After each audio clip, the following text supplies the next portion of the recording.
Señoras y señores, gracias. Gracias nueva vez por acompañarnos. Estoy en compañía de Osvaldo Montalvo, economista, conversador, analista político, analista económico, una persona con la que uno puede entablar varios aspectos de diversos temas que nos atañen acá en República Dominicana. Gracias, Osvaldo, por acompañarnos, y tenemos una situación primordial nosotros en este momento: los efectos de lo que sucede en Medio Oriente. Hemos aumentado un poquito las gasolinas, los gasoils, si se pluraliza la palabra gasoil, y vemos que en Estados Unidos, por ejemplo, el porcentaje de aumento ya está cerca del 40%, en Canadá un 30%, y nosotros un poquito, acá subsidiamos mucho.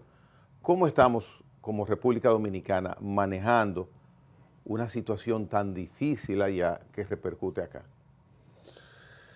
Mira, antes que cualquier cosa, pues gracias por la invitación, ¿verdad? Yo creo que estamos viviendo un momento sumamente complicado, muy complicado. Lo primero es que tú sabes que esta no es la primera crisis del petróleo, han habido varias. Inclusive peores. Bueno, esta no acaba. Ah, bueno. Sí. Vamos a Cierto, muy esperar, cierto, muy cierto. vamos a Muy esperar cierto. a dónde nos lleva. Sí. Pero la realidad es que no es la primera. Entonces, lo primero es que nosotros, la base de la producción energética mundial es a partir de los combustibles fósiles. Entonces, durante muchísimo tiempo, incluso acabo de oír esa es la maravilla ahora de las redes y de YouTube y demás. Acabo de oír, o lo oí hace un par de días, el discurso del presidente. Está hablando de sustituir la matriz energética. ¿A dónde se ha sustituido la matriz energética? En ningún lugar del mundo. O sea, nosotros tenemos una economía mundial, la china, la rusa, la de Estados Unidos, la de la República Dominicana, que depende de los combustibles fósiles para producir energía. Y resulta que nosotros somos adictos a la energía, porque nosotros necesitamos energía para todo. Nosotros necesitamos energía para cocinar, nosotros necesitamos energía para bañarnos, para transportarnos, para subirnos en un avión, para un ascensor. Todo funciona con energía. Entonces, ¿cómo nosotros generamos esa energía? Preponderantemente a partir de la quema de combustibles fósiles. Pero hemos ido reduciendo a través de los años la cantidad en porcentaje de los derivados del petróleo para producir energía eléctrica en República Dominicana. No, eso es... Bueno, hemos sido eólica, hemos tenido más eólica. Tenemos ahí un par de parques, pero tú no puedes descansar. No lo han hecho otros países que son muchísimo más poderosos. España no lo ha hecho. Y España tiene mucho más recursos que nosotros. México no lo ha hecho, por razones obvias también. Porque también hay una cuestión de rentabilidad. O sea, ahora nosotros estamos viviendo una crisis del petróleo, pero el petróleo es relativamente barato respecto de otras posibilidades de generación de energía. Aquí, por ejemplo, tú dices, bueno, vamos a hacer una presa, y si no llueve, yo te invito a que vayamos a ver las presas aquí para que tú me digas si nosotros podemos confiar en la generación que tengan esas hidroeléctricas para nosotros generar la energía que necesita la sociedad dominicana. Es imposible, no se puede. O sea que eso, además, eso es algo que toma largas décadas, porque se dice fácil, pero nosotros vamos a tener ahora automóviles eléctricos. ¿Cuánto cuesta un Tesla? O sea, realmente hay que revolucionar completamente la industria mundial para ponerla a que sea, a buscar fórmulas alternativas a la generación eléctrica por vía de los combustibles fósiles. Entonces, ¿qué pasa? Resulta que eso que es barato de repente se ha puesto caro. Ahora, ¿cuál es la expectativa del mundo entero? Que vuelva a su precio. O sea, todo el mundo ahora está, porque hay como, vamos a decirlo así, hay una forma de comprensión de cuál es la situación, y en todos los lugares se está viendo el aumento de los combustibles como un resultado normal de lo que está sucediendo en el estrecho de Hormuz. Las últimas declaraciones de Trump es en el sentido de que tienen que abrir el estrecho o van a venir más ataques, porque obviamente lo que está en esa garganta, por ahí pasa el 20% del petróleo mundial. Entonces, al restringir esa oferta, obviamente los precios se van a ir para arriba. Pero la expectativa general mundial es que esto es una crisis que va a pasar. Va a pasar en algún sentido. La expectativa es que finalmente Trump va a lograr, por decirlo de alguna manera, la toma de Irán y la guerra se va a acabar. Esa es la expectativa que se tiene y una vez se acabe la guerra, entonces que los precios de los combustibles vuelvan a bajar. Si eso no sucede, si ese escenario no se da, el problema es más grave. El problema es más grave porque nosotros nos vamos a quedar con un petróleo alto.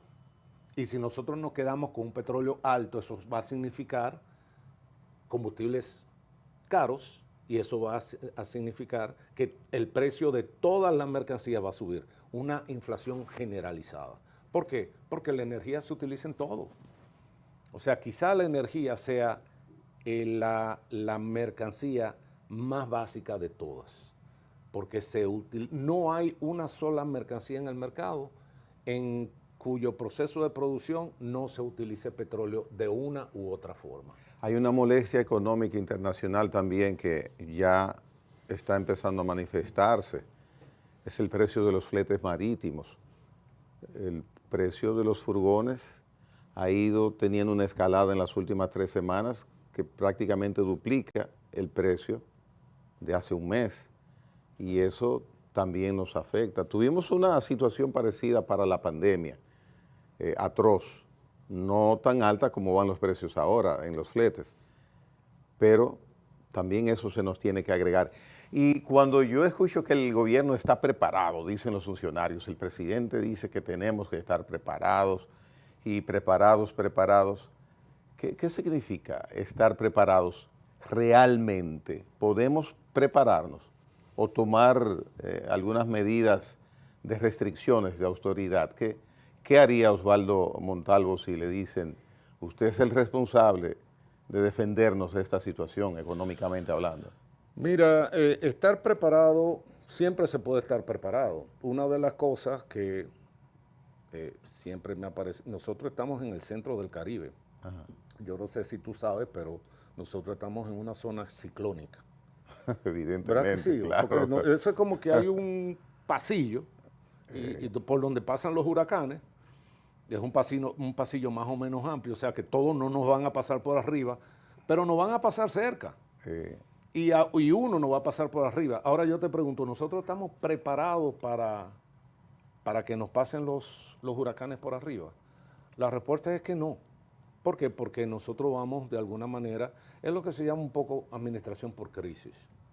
No vamos ahora a ponernos porque no tenemos el tiempo, es largo, y darnos cuenta que tampoco es un asunto de este presidente, es un asunto de país, es un asunto del Estado dominicano, donde el Estado hay que incorporar a la población, porque siempre en estos análisis, sobre todo cuando tú tratas con políticos, los políticos te dicen, no, el pueblo es genial, el pueblo lo hace todo bien, eso no es verdad, ¿me entiendes? O sea, hay cantidad de cosas que a nivel social hay que mejorar y que no se mejoran ahora sí por una cuestión de liderazgo. Pero ese es otro tema. El punto es que sí, nosotros pudiéramos prever, nosotros pudiéramos tener, prepararnos y nosotros pudiéramos tener, por decir algo, un ahorro presupuestal. Entonces resulta que si las recaudaciones del 2025 fueron de 100 pesos, porque no nos vamos a meter ahora con los líos de los números, ¿no? De si fueron, son miles de millones. Y al final lo que interesa es entender la racionalidad, ¿no? Si fueron 100 pesos, como hacemos en la familia, vamos a clavar, como se dice coloquialmente, 5 o 10 pesos. ¿Por qué? Porque lo vamos a necesitar más adelante. Entonces, cuando suceda lo que suceda, entonces ahí nosotros tenemos 10 pesos para hacerle frente. Pero resulta que nunca hay ni 5, ni 10, ni 1. O sea, siempre se gasta los 100 pesos y salimos a buscar 100 más, ¿verdad? Por la razón que sea. Entonces, ¿qué pasa? Que ya la idea que va surgiendo, que ya se ve porque ya empezó, por ejemplo, en la factura eléctrica, ya empezó a aparecer presuntamente el valor de la factura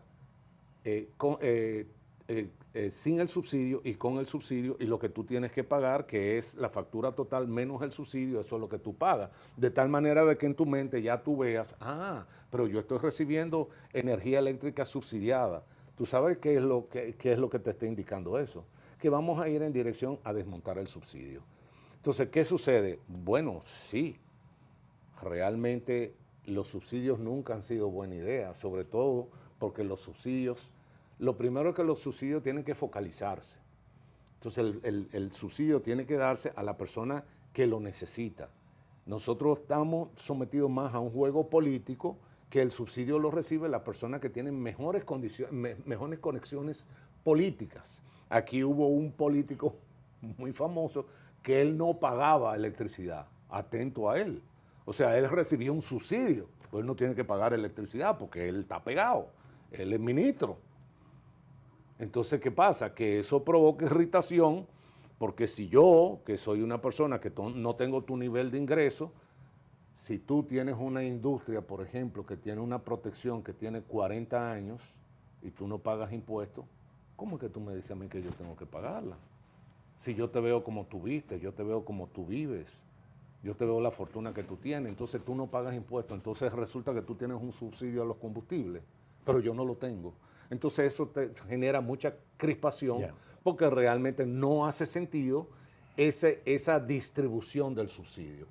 Ahora, el subsidio, hay que estar claro, el subsidio es tomar dinero de un lado para ponerlo en otro, porque subsídiame es regálame 100 pesos, pero esos 100 pesos que tú me estás dando para que yo pague mi factura eléctrica, porque tú lo tienes que sacar de algún lado. Entonces la pregunta es de dónde tú lo vas a sacar si ya nosotros tenemos grandes restricciones presupuestarias. O sea que el buscar subsidio para colocarlo en un lugar causa algún inconveniente en el lugar de donde viene ese subsidio. Absolutamente, porque hay que sacarlo inclusive, de algún lado. Y mucho más cuando es deuda. Lo genial ahora es decir, vamos a coger $1.000 millones prestados para subsidiar, o sea que vamos a subsidiar el subsidio. Vaya costo ese. Vamos a subsidiar Hay el una subsidio. parte que es responsabilidad compartida.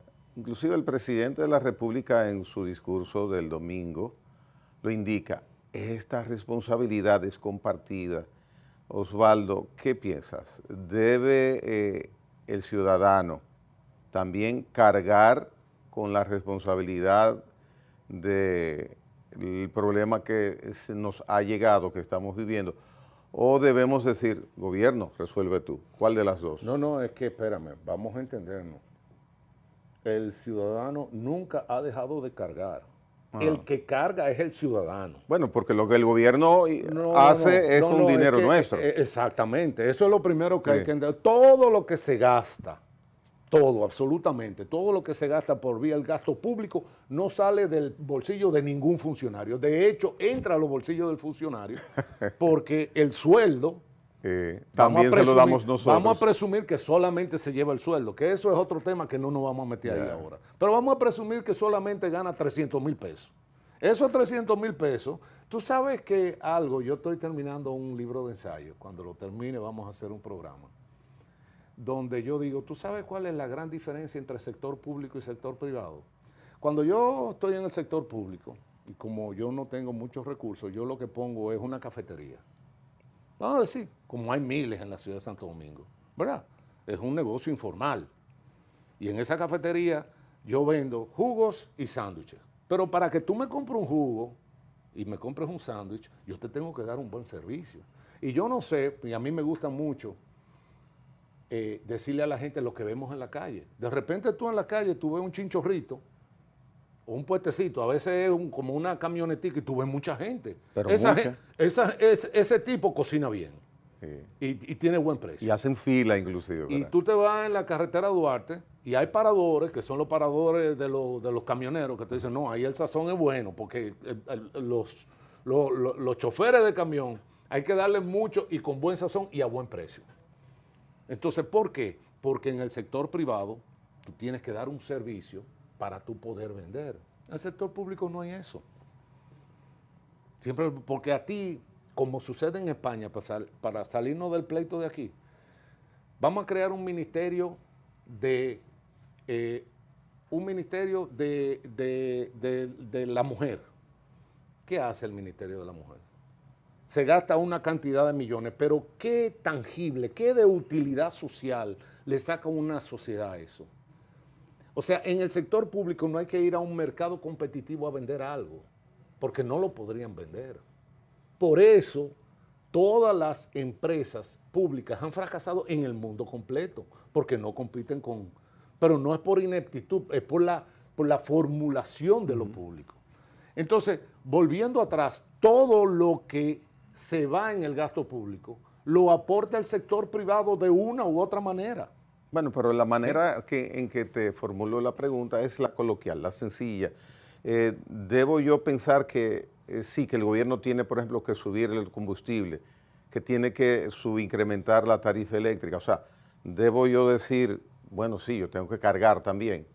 O puede ser el gobierno el que, no, el que a mí resuelve a mí me parece que lo que yo llamo la presión fiscal de paridad en este país, la de paridad, es lo suficientemente alta como para exigirle al gobierno que le quite los subsidios mal puestos, que ataque cantidad de fugas presupuestarias que tiene, que erradique la corrupción. Y ahí me voy a remitir a lo que dice Bukele, el de Salvador, porque cuando nadie se roba el presupuesto, el dinero no falta. El dinero rinde. Sí. El dinero no falta. Entonces, ¿qué pasa? Cuando tú tienes un saco roto, como se dice en el lenguaje del campo, no importa la cantidad de dinero que tú le metes, siempre va a faltar, porque siempre se va a ir para donde no es. Siempre va a faltar. Entonces, ¿qué pasa? Que aquí, y ahí sí viene a nivel, por ejemplo, de supervisión ciudadana, o sea, la ciudadanía dominicana debería tener una mejor comprensión del manejo presupuestario de este país.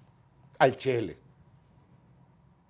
¿En qué se gasta toda esa millonada que se le aporta y que coge el gobierno a nombre del Estado? Porque esa es otra cosa. O sea, yo voy a coger allí en un negocio, yo voy a hacer un fiado. Y yo entonces en un papel digo, no, Gregory te lo paga. Entonces, no, pero así no. No, si lo coges tú, lo pagas tú. No. Lo chulo del gobierno, lo chulo de ese gobierno, es que tú coges un préstamo a nombre de una cuestión que se llama Estado Dominicano, que no soy yo, cóbrale a él. Entonces, obviamente, y además de eso, no hay ningún tipo de restricción. Porque si te dicen, no, mira, el tope constitucional al endeudamiento externo es de el 10%, como se hace, por ejemplo, en los presupuestos de los ingenieros.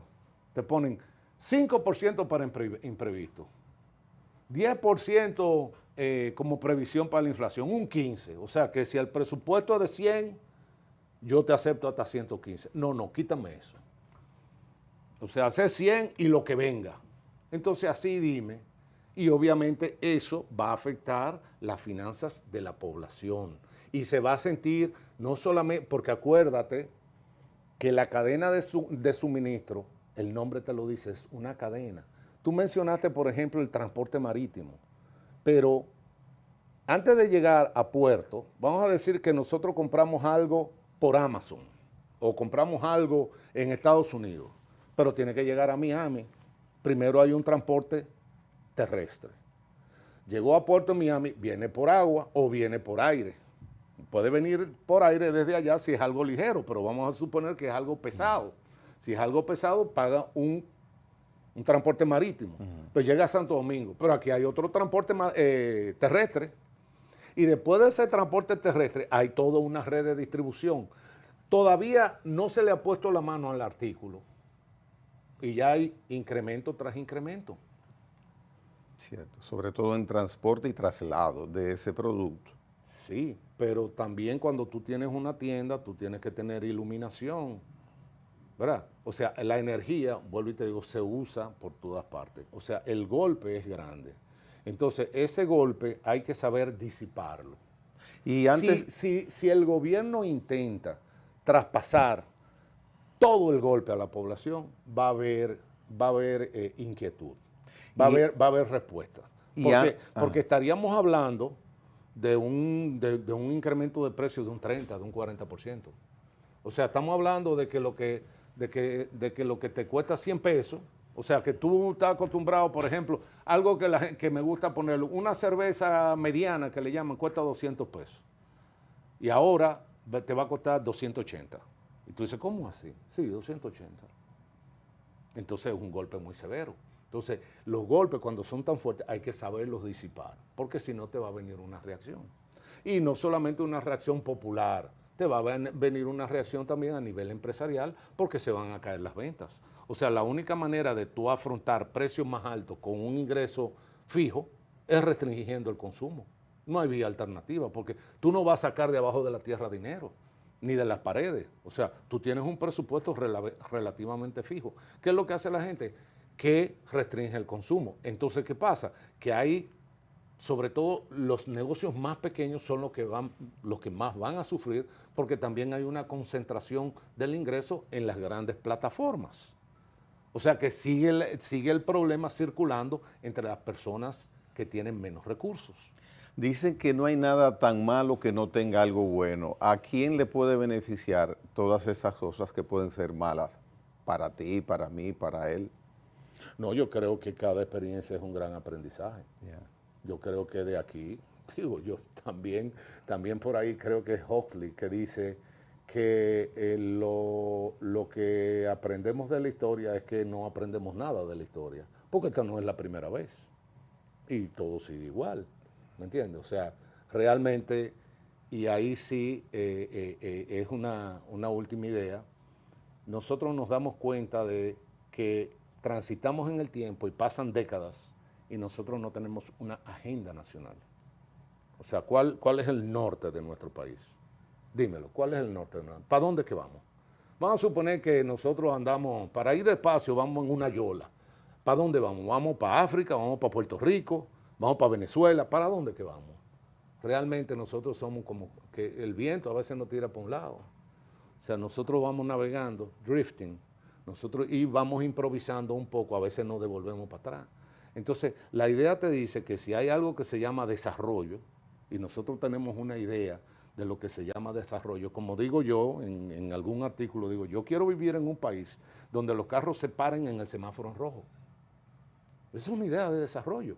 No es tan difícil, eso es lo que yo quiero. Y no hemos tenido a través de la historia, vamos a poner, siglo XX y lo que va del siglo XXI, no hemos tenido algún periodo de gestión del país que pienses que, wow, esa persona o ese esquema sabía lo que tenía que hacerse con República Dominicana. Los primeros 2 años de Leonel.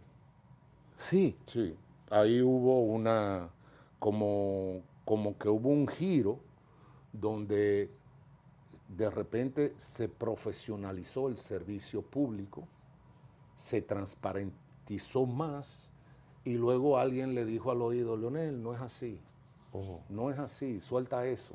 Hazlo a lo dominicano. Sí, hazlo como siempre, suelta eso, que así es como funciona aquí. Y él se llevó de eso. No, porque él entendió la lógica del poder en este país. Y la lógica del poder en este país es hacerlo como siempre. O sea, siempre tú articularte con los poderes fácticos. Eso así es como se hace. Para poder navegar sin mayores inconvenientes. Eso por un lado, y también por eso, y ser candidato hasta que tú te mueras. Porque esa es otra cuestión del progreso. Cualquier progreso en materia política te hablaría de una mayor competencia y una competencia programática entre candidatos diferentes. Entonces ahora, ¿quiénes van a ser los candidatos en el 20 y pico? Porque ya a nadie le interesa esa vaina. Los mismos. Entonces, o sea, es el mismo modelo. Los mismos nombres. Los mismos nombres, para hacer lo mismo. Incluyendo a Gonzalo. Eso es así. ¿Me entiendes? Entonces ahí es donde te digo, ¿cuál es la agenda? No. Bien, vamos a hacer una pausa con Osvaldo Montaño, interesante. Muchos temas más interesantes después que retornemos brevemente. Venimos ahora.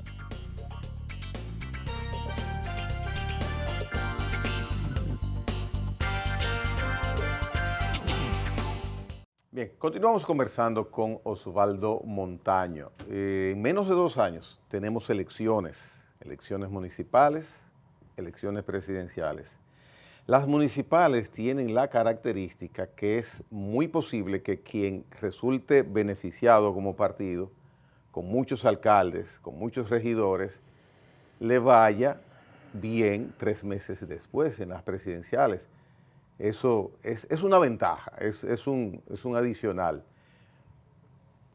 En el segmento anterior, Osvaldo mencionaba siempre los mismos candidatos. Sin embargo, ya este gobierno tendrá 8 años y la oposición se puede decir que dividida. ¿Qué mira Osvaldo para 2028 en sentido general, tanto en el aspecto municipal como en lo que puede ser presidencial? Wow. Yo creo que me la pusiste bien difícil porque yo no veo nada, absolutamente nada. Lo único que ha sucedido es que, lo último que ha sucedido a nivel político es que se ha democratizado, se ha bajado a niveles inferiores la misma forma de hacer las cosas que se hace arriba. O sea, el mismo juego. El mismo juego de tráfico de influencia, el mismo juego de ineficacia. El presidente de la República reitera que este es un gobierno que ha habido mucho cambio. ¿Dónde? Que yo no lo he visto. A lo mejor yo estoy ciego. Yo veo lo mismo. O sea, por ejemplo, yo una vez, y es un índice que a mí me gustaría, yo el otro día decía, vamos a suponer que cada escándalo de corrupción sea una vez al bate y que cada condenado por corrupción sea un hit. ¿Cuál es el promedio de nosotros de bateo? Muy malo. 0. Sí, muy malo. Entonces, cuando yo te digo eso, entonces el político me dice, no, pero nosotros hemos hecho muchas leyes en contra de la corrupción. Bueno, hay un ministerio público independiente. Nosotros tenemos un ministerio público independiente. No, yo te digo, no. Vese al bate versus es de hit, pero el dominicano lo entiende porque todo el mundo entiende lo que es un hombre, promedio de bateo. mujer, todo el mundo lo entiende. ¿Cuántas veces usted ha dado hit de las veces que usted ha bateado? Ese es el índice que yo quiero. ¿Cuántas veces usted ha logrado una condena definitiva de las veces que usted ha armado un bulto, todo ese bulto que se hace de un escándalo de corrupción? Su promedio es 0 y no el de este gobierno, el de todos los gobiernos es 0. Entonces, si todo va a ser... cuando tú me dices avance, por ejemplo, sí, aquí hay unos niveles de riqueza material que nunca, este país no lo conoció nunca antes. Lamentablemente, y eso no sucede únicamente en este país, esa riqueza material que nosotros vemos, porque es visible, o sea, la cantidad de torres, la cantidad de villas, la cantidad de carros que tú ves. Que vemos y que tenemos, porque si tú ves, estamos quizás mejor que cuando teníamos 12, 14 años, quizás vivimos mejor ahora, en muchos sentidos. Mucha gente vive materialmente mejor, vive materialmente mejor. Nosotros vamos a Bariloche, en Argentina, que es un resort, y los carros que tú ves no son los carros que hay aquí. O sea, aquí la flotilla que hay es una flotilla, aquí, o sea, en cualquier tapón, aquí, en cualquier tapón hay 50 millones de pesos. En cualquier taponcito hay 50 millones de pesos. Entonces eso es riqueza material. El problema es cómo lo logramos. Entonces también cuando tú buscas los índices, que por ejemplo una cuestión de todos estos organismos internacionales que hablan tantas cosas, entonces viene un organismo internacional, vamos a suponer que sea el PNUD o sea el Fondo Monetario, uno de esos, el Banco Mundial, y te dice que nosotros somos el país que más crece, que más ha crecido durante los últimos 25 años, por ponerlo barato, pero que nosotros somos de los peores países en América Latina en la prueba PISA, o sea que es una prueba que se le hace a los estudiantes.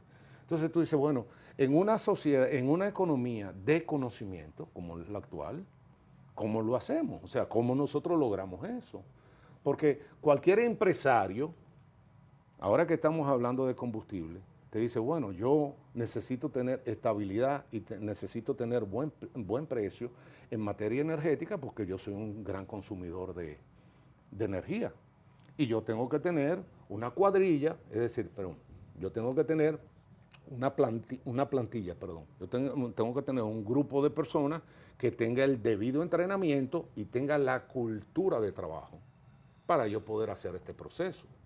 O sea, yo no puedo hacer, para que nos entendamos de una vez, yo no puedo hacer procesadores de computadora con un grupo de tigres, para ponerlo de forma coloquial, ¿verdad? Porque hay veces, y ahí incluso, creo que lo hablamos en una ocasión con el tema de Haití, o sea, cuando nosotros estamos hablando de que las bandas se están matando, nosotros no podemos hablar de inversiones.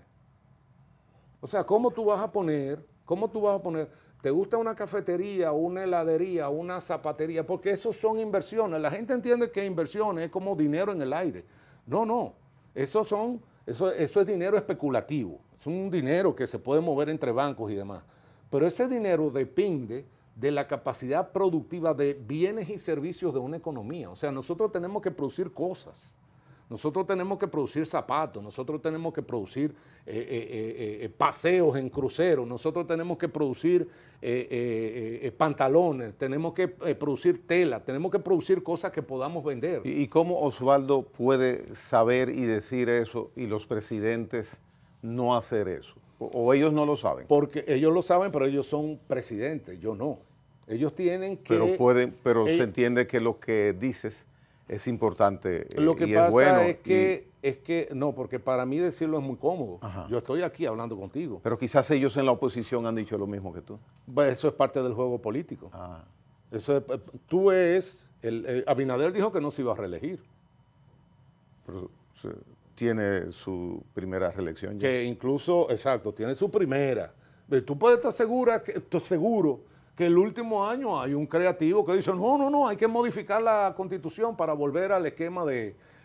pero el gran pleito de Atuey de Camp y con el PRD era de que una de las consignas del viejo PRD era la no reelección.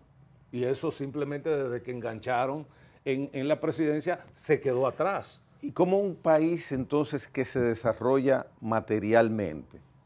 Porque se ha ido progresando, crece macroeconómicamente, sin embargo, no se desarrolla.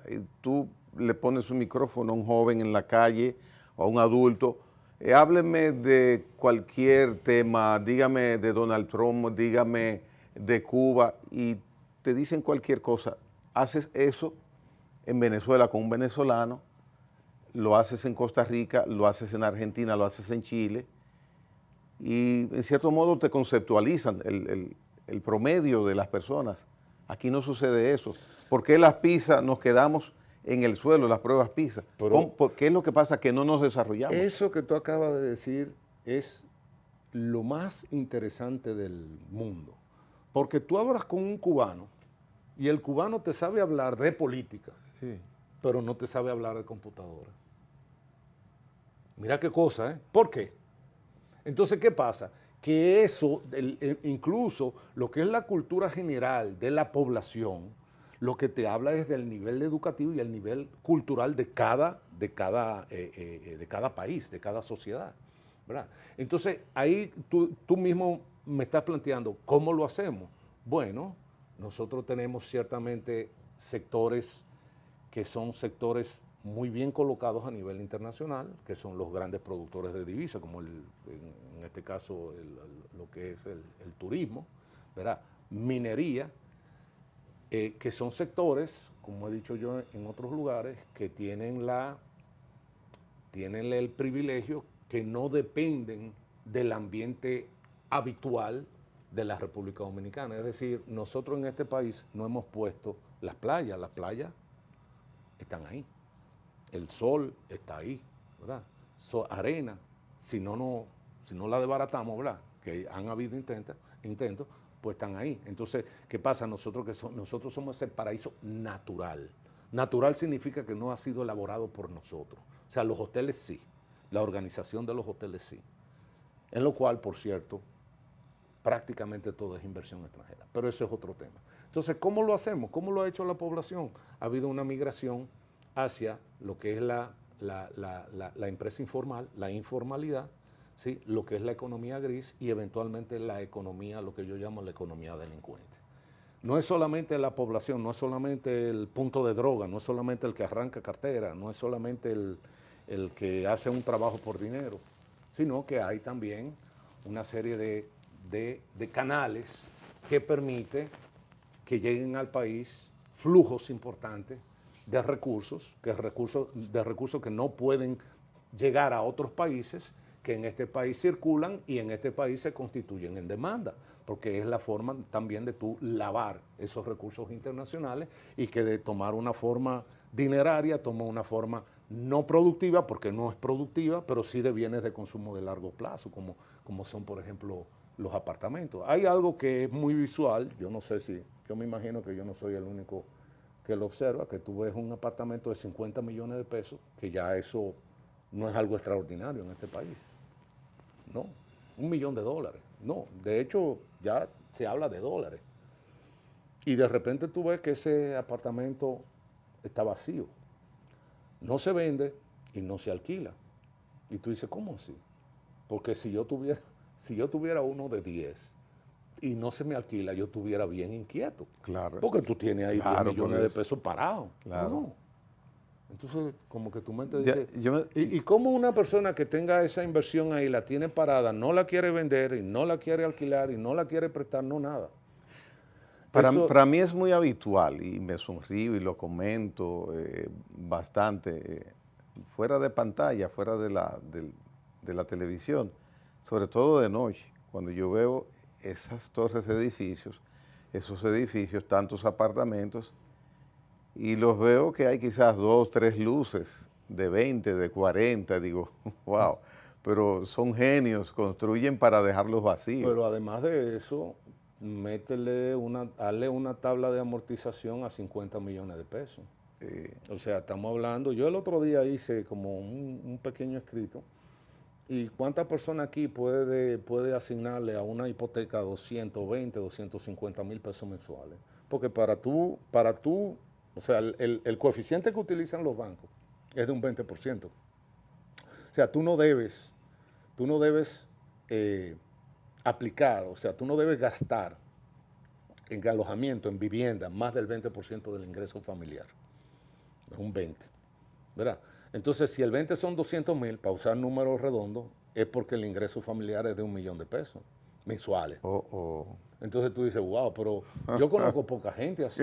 Ningún millón. Yo conozco, las hay, yo sé que hay gente que gana y más de $1 millón mensuales, pero como que no son tantos. Una pregunta tonta, quizás a un experto del análisis. ¿Por qué tantos y buenos, exageradamente muchos, pienso, restaurantes? ¿O estoy totalmente equivocado? ¿Es normal? No es el mismo principio. O sea, tú dices, yo el otro día tengo un amigo muy querido que salió con una dama y él, hombre enamorado al fin, y todo el mundo sabe de lo que yo hablo, se puso espléndido y le gasta a esta muchacha, creo que fueron 10 o 12 mil pesos en una cena. Y entonces el comentario de la muchacha con el que los presentó fue, mira, tu amigo me cae muy bien, pero él es un poco tacaño. Entonces, wow, como que a una persona de clase media que gaste 12 mil pesos en una cena, que le digan tacaño es como un poco cuesta arriba. Pero el problema es que si nos vamos a las cuentas que hacen los políticos en los restaurantes de lujo, estamos hablando de 200 mil pesos en una comida. En un rato. En un par de horas. Para 2 o 3 horas. Un par de horas. Entonces aquí hay, claro que hay, porque todo es en proporción. O sea, para mi amigo 12 mil pesos es mucho dinero, pero probablemente para un político eso tiene razón, la joven, o sea, tipo tacaño. Lo que pasa es que él no es tacaño, es lo que no tiene el nivel de ingreso. Pero si tú lo tienes, gástalo. ¿Qué es lo que más te preocupa de República Dominicana en este momento? Hacia medio futuro, hacia... La juventud. La juventud. ¿Y por qué? Porque va a haber primero, va a haber un proceso de... esto se lo escuché yo a un economista decir, mira, lo más lamentable es que nosotros hablemos de las remesas como un triunfo. La remesa es población que ha sido expelida, expulsada del país y de la que nosotros dependemos para que de afuera, eso es como que nosotros le brincamos a un tipo de que se salta una verja y que nos tire los mangos de allá para acá, porque nosotros no tenemos capacidad de cosechar, de sembrar mango y cosechar mango. Tenemos que tirar uno que se vaya a otro patio para que nos tire los mangos. Es lo mismo. O sea que la remesa debe tener algo triste también. Pero por supuesto, o sea, es población que ha sido expulsada del país.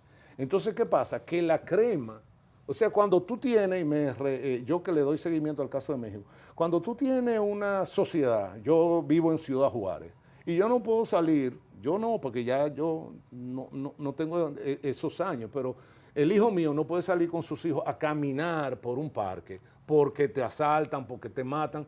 ¿Qué es lo que tú haces? Tú te vas. Entonces México está lleno de ciudades fantasmas, que la gente se fue, porque no hay Estado. O sea, son pequeños estados fallidos, ¿verdad?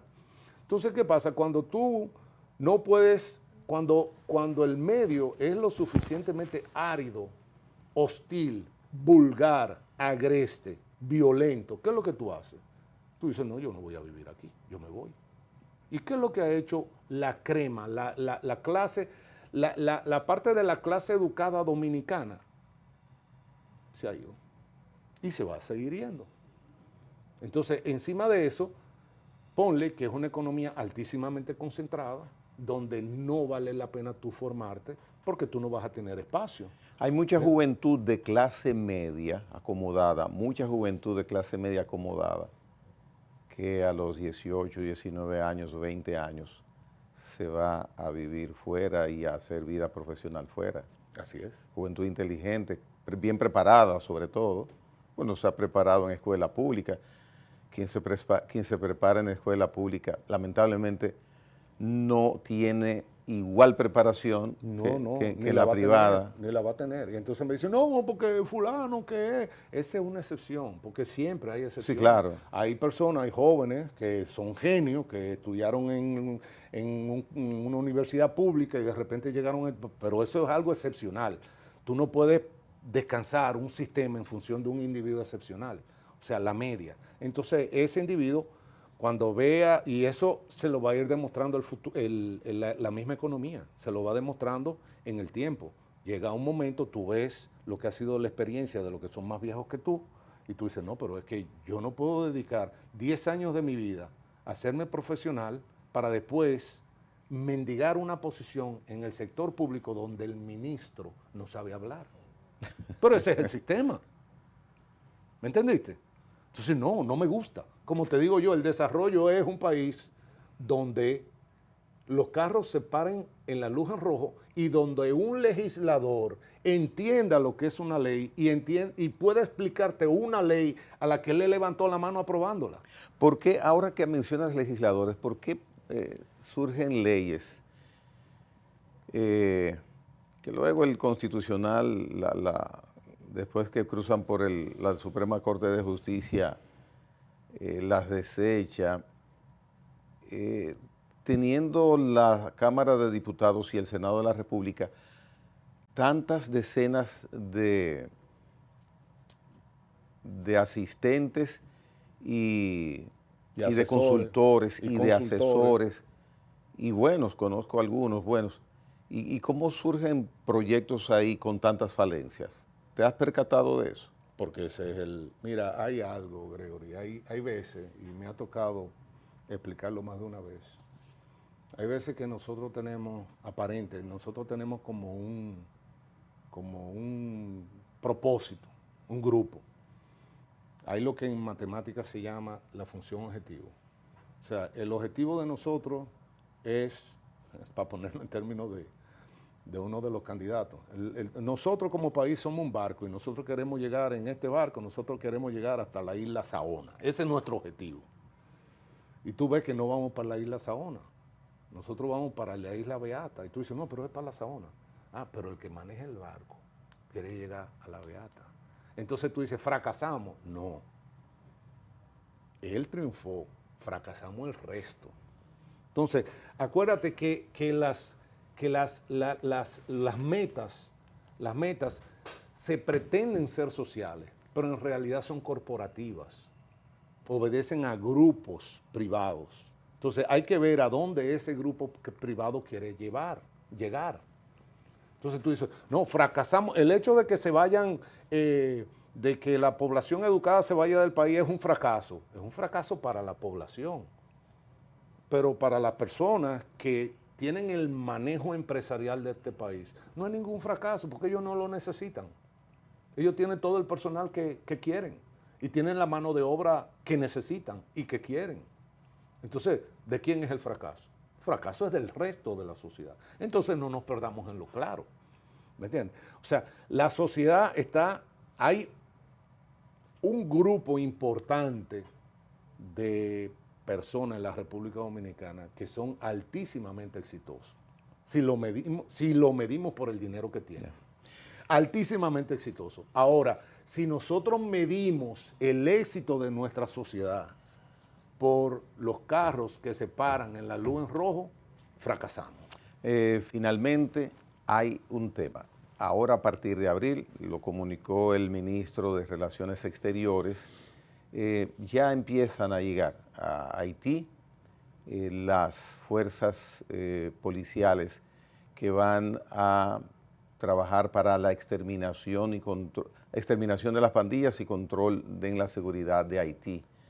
En esta ocasión, ante ese anuncio que previamente ha sido definido en la ONU y decidido, ¿tienes alguna confianza en lo que viene hacia Haití? Ninguna. Ninguna. Absolutamente ninguna. Eso es más de lo mismo. Ya nosotros hemos hablado de eso. ¿Qué van a mandar?